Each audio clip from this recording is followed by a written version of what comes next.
সেদিন না ছিল মানডে। আর মানডেতে না আমাদের অফ ডে থাকে, মানে অভিষেকের কলেজ সেদিন বন্ধ থাকে। তো আমি ভাবলাম কিছু একটা স্পেশাল বানাই। আমার না জানো তো সাউথ ইন্ডিয়ান ডিশ খেতে খুব পছন্দ। আর এই বড়িগুলো দেখছো, এটা হলো আমার বড় জেঠি আসাম থেকে পাঠিয়েছে। তো আমি না আগের দিন রাইস ইডলির একটা প্যাকেট কিনেছিলাম, আমাদের এই কোঅপারেটিভ থেকেই কিনেছিলাম।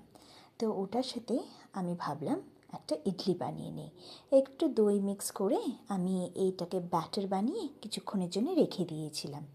তারপরে ওইদিকে আমি চাটনির প্রিপারেশনটা করছিলাম।